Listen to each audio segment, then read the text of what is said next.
This is before Trump, by the way. This is not like I'm having a hard time getting a wheelchair because Donald is now running the country. God help us all. This is before Trump. This is what you get from the politicians who apparently liked us. Hello, lovely peoples. I am Michelle. This is my wheelchair Betty, and you are watching Rebelwheels NYC. Today, I thought that I'd give you an update on the latest wheelchair drama. So, if you follow the show, you know that I've been trying to get a new wheelchair. It's gonna be, well, it's been over 2 years now.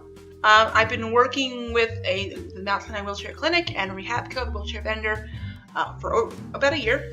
And they gave me 2 chairs that did not fit in the elevators. And so what we had discussed, because after the first wheelchair got stuck in the elevator, I asked, well, can we just change it to mid-wheel? Because I have mid-wheel now. Rebel, the rental chair, is mid-wheel, so I never gotten stuck in the elevator with that. So like, let's just play it safe, go with mid-wheel.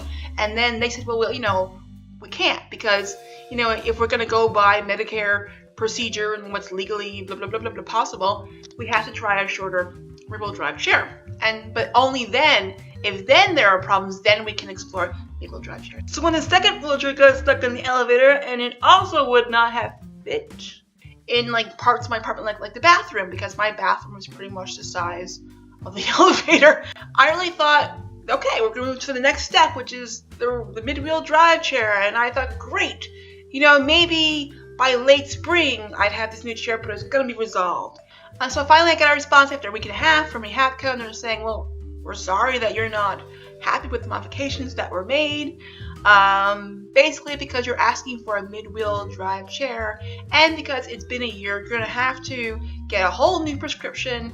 And also, as Rehabco, your wheelchair vendor, we have chosen not to continue the process with you, so you're going to have to start all over again with a whole new vendor. So now I have to start all over again, and that just kind of like broke my heart, especially with like the stress and like the heartache and the fuckery of like Donald running this country.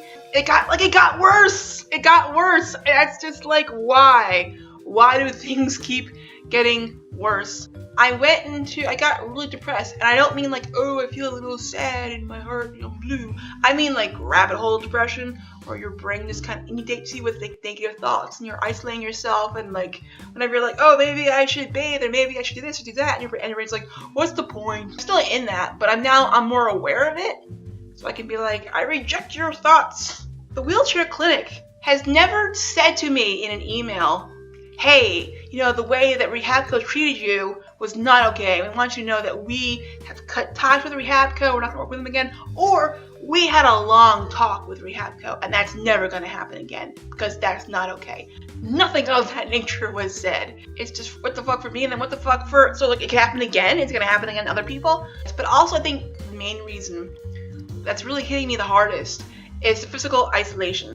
Rebel, the rental chair, I only have her because I dipped my own saving. Thank God I got her from a display center who gave me unlimited time and a flat rate.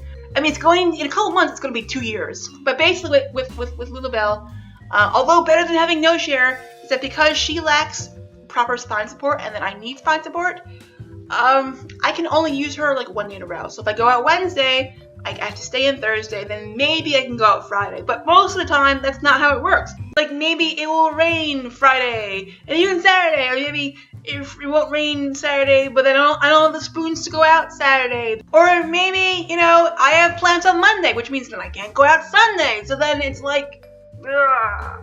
And because it's going to be 2 years that in a couple of months that I've had her, that's 2 years of being kind of like at least partially physically isolated. I really, it's been tough, but there was an end in sight. And I was like, all right, well, they gave me 2 chairs. It didn't fit. I'm going to get a mid-wheel drive chair. And maybe by at worst late spring, it'll all be resolved. And then they're like, nope, you got to start all over again. And that is just... that's just a little too much fuckery for me.